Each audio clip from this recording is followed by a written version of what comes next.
সেই জায়গায় প্রশ্ন যে আপনি গণভোটের কথা বলছেন, গণপরিষদের কথা বলছেন, তাতে করে জনমতের প্রতিফলন ঘটবে, কিন্তু সেই জায়গায় যাওয়ার আগে একটা জাতীয় ঐকমত্য দরকার। তার জন্য তো সকল স্টেক হোল্ডার, রাজনৈতিক দল সহ সবার সাথে একটা ঐকমত্য দরকার। সেটির কথাই বিএনপি মহাসচিব বলতে চেয়েছেন। তাহলে কি অন্তর্বর্তীকালীন সরকার আগে সবাইকে সাথে নিয়ে আলোচনা করে ঐকমত্যে পৌঁছে তারপরে এই পরিবর্তনগুলো করা এবং তার পক্ষে জনমত সংগ্রহ করা? আমি তাই মনে করি, কারণ হচ্ছে যে এই সরকারের তো কোনো না কোনোভাবে যাচাই করতে হবে যে জনমত যেটা আছে বাংলাদেশের ভিতরে তাদের কতটা আস্থা তাদের উপর আছে। আমরা জানি অভ্যুত্থানের মাধ্যমে এসছে, অভ্যুত্থান তো আমরাও জানি কয়েক লক্ষ মানুষ মিলিয়ে অভ্যুত্থান ঘটানো সম্ভব। এর জন্য বড় বড় পার্টিগুলিকে নিয়ে অবশ্যই তাদের বসা উচিত। এবং আরেকটা জিনিস বাংলাদেশে হয় না, আপনি জানেন আমেরিকা বা অন্যান্য দেশে খুবই হয়, খুবই জনমতের জরিপ হয় যে জনগণ আসলে এক্স্যাক্টলি প্রায়োরিটি হিসাবে কি কি দেখছে। এরকম জিনিসগুলো বাংলাদেশে খুব বেশি প্রতিফলন দেখা যায় না। তা আমার মনে হয় বড় বড় দলগুলোকে সাথে নিয়ে তাদের বসে তাদের একটা মানে সুনির্দিষ্ট পরিকল্পনা মানুষের সামনে পেশ করা প্রয়োজন। আমরা এসছি, আমরা এই যে রাষ্ট্র সংস্কারের যে মূল ব্যাপারগুলো এগুলি পরিবর্তন না করে আমরা ক্ষমতা থেকে যাব না। এবং আমরা মনে করি যে জনগণও আমাদের, সাধারণ জনগণ, দলীয় জনগণ না, সেটা চায়। সেটার একটা উপায় হতে পারে যেটা আমি বললাম, বিভিন্ন জরিপ করা, বিভিন্ন যে সংগঠনগুলির মাধ্যমে, অর্থাৎ নিরপেক্ষ সংগঠন আছে না বাংলাদেশে, তারা সেই জরিপগুলো করে আমাদেরকে একটা সেন্স দিতে পারে যে দেশটা কোথায় আছে, কি তারা চায়। তাহলে আমাদের যারা ক্ষমতায় আছে তাদের একটা লেজিটিমেসি তৈরি হয় যে সেটা যে কয়েক লক্ষ লোক মিলে ঢাকাতে একটা অভ্যুত্থান করে সরকারকে ক্ষমতায় এনেছে তা না। আমরা অন্তত বাইরে থেকে সেন্স করতে পারি মানুষ প্রচন্ডভাবে খুশি এই সরকার আসাতে, কারণ যেই ধরনের জুলুম, নির্যাতন, অপশাসন এবং লুটপাট হচ্ছিল সেটার থেকে তো রেহাই যে পেয়েছি আমরা, এতে কোনো সন্দেহ নেই। তবে এই জিনিসগুলি যাতে আবার পুনরাবৃত্তি ঘটতে না থাকে সমাজে, সেটার দিকে তো অবশ্যই খেয়াল রাখতে হবে। সেটা আমরা অলরেডি, হয়তো আপনি পরে আলোচনায় আনবেন, আমরা কিছু কিছু আভাস পাচ্ছি যে কোনো সুনির্দিষ্ট দল আবার প্রত্যন্ত গ্রামাঞ্চলে এক ধরনের সন্ত্রাসী কার্যকলাপ, চাঁদাবাজি কিংবা এক ধরনের যে দখলদারিত্ব শুরু করেছে। আমরা সেই জায়গাটিতে আসবো। তার আগে কিন্তু প্রফেসর ডক্টর মহসিন ইউব পাটোয়ারি, আপনার কাছে যেটা জানতে চাই যে আমরা 111-এর সরকার দেখেছি, তাদের কীর্তিকলাপ সম্পর্কে আমরা জানি, যা কিছু তারা বলেছিল, যা কিছু করেছিল তার সুফল কিন্তু বাংলাদেশ পায়নি। বাংলাদেশের রাজনীতি বলি, গণতন্ত্র বলি, শাসন ব্যবস্থা বলি, যা ছিল তাই রয়ে গেছে। 111-এর সরকার 2 বছর এত কিছু করার পরেও বিএনপি মহাসচিব আবারও 111-এর গন্ধ পাচ্ছেন এবং সেখানে তিনি বলছেন যে বিএনপিকে টার্গেট করা হচ্ছে। টার্গেট যাকে করা হোক না কেন, 111-এর যে শাসন ছিল 2 বছরের, সেটি আসলে একরকম বিরাজনীতিকরণের চেষ্টা ছিল। ফলে একটি গণতান্ত্রিক রাষ্ট্রে রাজনীতি থাকবে না, বিরাজনীতিকরণ হবে, অগণতান্ত্রিক, অসাংবিধানিক, অনির্বাচিত শাসন ব্যবস্থা থাকবে, সেটা নিশ্চয়ই কারো কাম্য না। এখন পর্যন্ত বর্তমান অন্তর্বর্তীকালীন সরকার যা কিছু করছে এবং যা কিছু বলছে, তাতে করে কি আপনি সেরকম কোনো আভাস ইঙ্গিত দেখেন? Thank you. আমি প্রফেসর সাহেবের সাথে এগ্রি করি, অনেক কিছু উনি বলে ফেলছেন এবং রিপিট করার কোনো দরকার নাই। Thank you. 111 এবং যে বর্তমান যে ইন্টারিম গভর্নমেন্ট আছে, এটা ফান্ডামেন্টাল ডিফারেন্স আছে। এই যে 111 কিন্তু জনগণের বিপ্লব বা আন্দোলনের মাধ্যমে আসে নাই, এটা আসছে, সুতরাং তাদের জনগণের একটা ভিত্তি আছে। তবু আমি মনে করি লেজিটিমেসির একটা কোশ্চেন আছে এখানে। সেই কোশ্চেনের জন্য এই গভর্নমেন্ট মে গিভ এ গণভোটের মতো দিতে পারে, কিন্তু গণভোটের মধ্যে এইভাবে দিতে পারে যে এই জিনিসগুলো, কারণ আমরা সংস্কার করতে চাই, কোন কোন জিনিসগুলো সংস্কার করতে চাই প্রফেসর সাহেব বলছেন। আর প্রফেসর সাহেব না বলার থেকেও এই যে আমাদের যে দলগুলো এত বছর শাসন করে আসছে, গত 25, 30, 40 বছর থেকে, প্রত্যেকেই যখন বাইরে থাকেন তখন ওনারা সুন্দর সুন্দর কথা বলেন, সুন্দর সুন্দর সংস্কারের কথা বলেন। সেই সংস্কারগুলোই আপনারা নিয়ে আসেন, রোড ম্যাপ করে নিয়ে আসেন যে 1 year, 2 year or 3 year-এর মধ্যে আমরা এই জিনিসগুলো করতে চাই এবং দলগুলোর সাথে আলোচনার সাপেক্ষে। ওনারা তো, দলগুলো তো তাই চাচ্ছিল, সুষ্ঠু নির্বাচন চাচ্ছে, নিরপেক্ষ শাসন ব্যবস্থা চাচ্ছে, আমি আবার রিপিট করতে চাই না। সুতরাং এটা করে যদি একটা লেজিটিমেসি নিয়ে নেয় তাহলে আমার মনে হয় জন্য ভালো। তবে যেহেতু ওনারা নির্বাচিত না, এটা তাহলে একটু কিছু ওনাদেরকে লেজিটিমেসি দিবে, নাম্বার 1। নাম্বার 2, যে আমি তো বলেছি ফান্ডামেন্টাল ডিফারেন্স আছে 111-এর তারা যে কিছু ভালো কাজ করছে তা না, কিছু ভালো কাজ করেছে, কিন্তু শেষ পর্যন্ত তারা থাকতে পারেনি। এইসব অনেকগুলো জিনিস অ্যাড্রেস করতে চেয়েছিল। তবে বিএনপি মহাসচিব, আমার মনে হয়, আমার ধারণা যে ডেমোক্রেসি উনি বলেছে আমরা কিছু সময় দিতে চাই, রাইট? এই সময়টা আমি মনে করি একটা ভালো কথা। ওনারা শুধু নির্বাচনের কথা না বলে, 90 ডেজের কথা না বলে, আমার মনে হয় যেহেতু ওনারা দেশের মঙ্গল চান, যেহেতু ওনারা সংস্কার চান, এই দলগুলো এই সরকারকে, যেহেতু তাদের ইন্ডিভিজুয়াল দলের প্রতি মানুষের কিন্তু আস্থা নাই, কারণ আমরা দেখছি ক্ষমতার বাইরে এক কথা, ভিতরে গেলে যে যায় লঙ্কায় সে হয় রাবণ, আমরা দেখেছি। সুতরাং ওই লেজিটিমেসি ওনাদেরও নাই যে ওনারা সুষ্ঠু নির্বাচন হলো, ভালো কথা, আপনি ইন্ডিপেন্ডেন্ট করলেন, ইলেকশন কমিশন করলেন, সুষ্ঠু একটা নির্বাচন করলো, সুষ্ঠু নির্বাচন করার পর এক্স পার্টি আসলো, সেই এক্স পার্টি যে সংস্কারগুলো করবে কে আপনাকে গ্যারান্টি দিবে? আপনি তো অতীতের অভিজ্ঞতা থেকে তো সেই গ্যারান্টি আমরা পাচ্ছি না।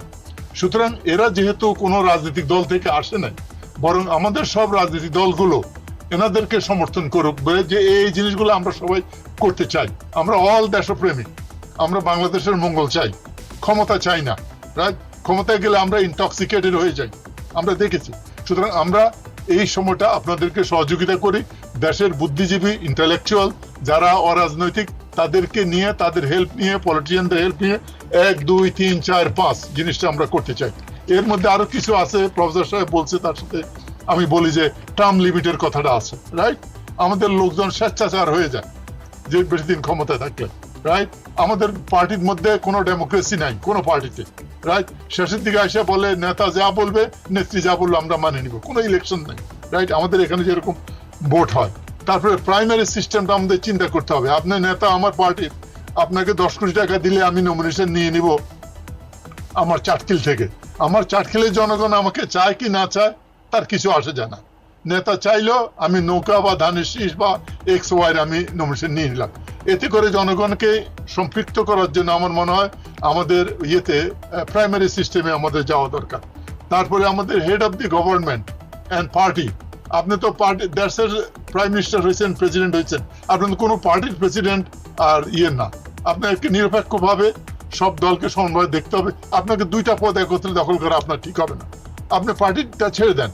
ইভেন আমাদের এখানে যেটা পার্লামেন্টে যখন আপনি মেম্বার হবেন, তখন আপনি পার্টির কনস্টিটুয়েন্সিকে রিপ্রেজেন্ট করবেন শুধু পার্লামেন্ট মেম্বার হিসাবে, পার্টির কোনো এই সদস্য না, মানে কোনো পজিশনে আপনার থাকা ঠিক হবে না, রাইট?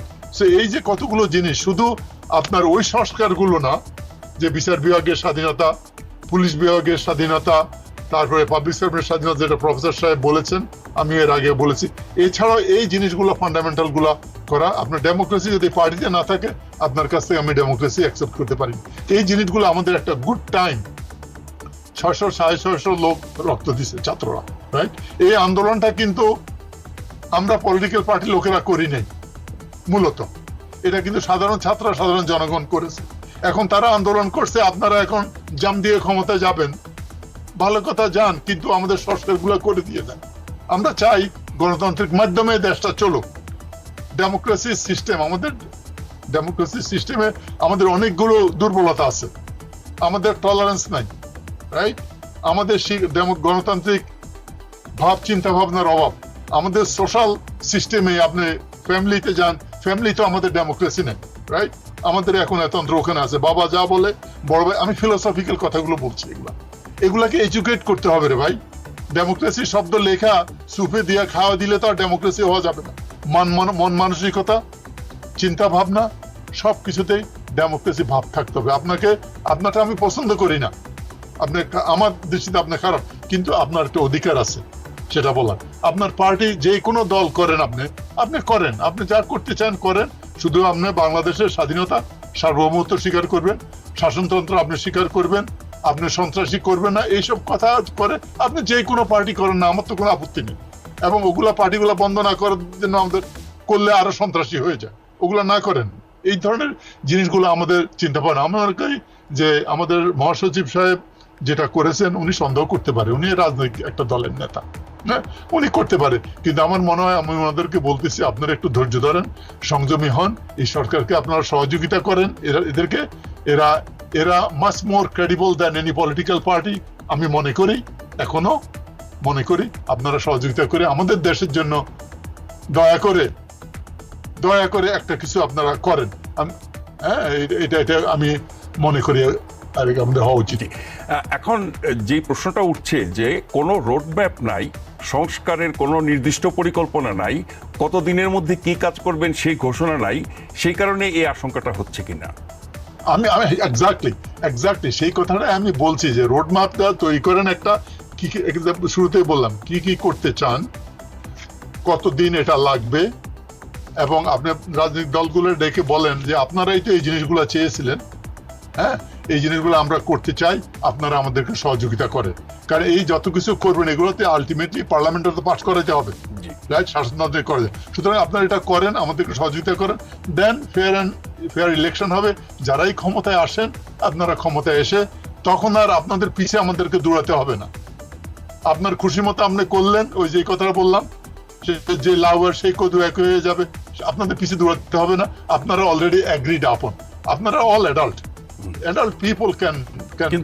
কিন্তু আমরা তো অতীতে দেখেছি যে এগ্রি করার পরও সেগুলোর ইমপ্লিমেন্টেশন হয় না। যেমন 90-এর গণঅভ্যুত্থানে 3 জোটের যে রূপরেখা ছিল সেটি কিন্তু প্রথমে যে দলটি ক্ষমতা এসেছিল বিএনপি, তারা করে নাই, এরপরে আওয়ামী লীগ এসেও করে নাই। এটি নিয়ে অনেক বছর সমালোচনা হয়েছে।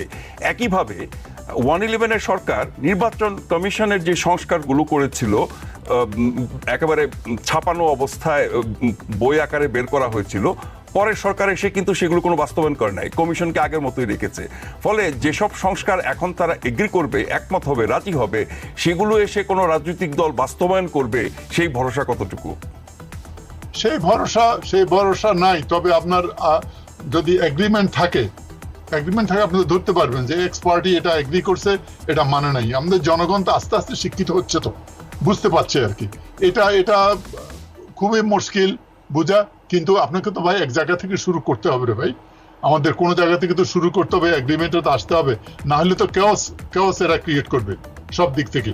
হ্যাঁ, এই আপনারা মানেন না, তা আর একটা কথা হতে পারে, আপনারা যখন এগ্রিড আপন হবেন রোড ম্যাপটা, এই জিনিস করবো, এটা আমরা করলাম, then you can give a গণভোট, এবং গণভোটের কন্ডিশনটা এমন থাকবে যে পাবলিক যদি অ্যাকসেপ্ট করে, এটা শাসনতন্ত্রের পরিবর্তন না করে, 2/3 মেজরিটি পরিবর্তন না করে এটাকে চেঞ্জ করা যাবে না। মানে আটকে ফেলা কোনোভাবে, তাদেরকে কোনোভাবে আটকে ফেলা, যাতে এর থেকে বের হতে না পারে, আটকে ফেলা আর কি। হ্যাঁ, যাতে করে নিজের খেয়াল খুশি মতো সুবিধা মতো আবার আমি কাজটা করে নিলাম আর কি। জি, এটা আমি মনে করি ভাবে।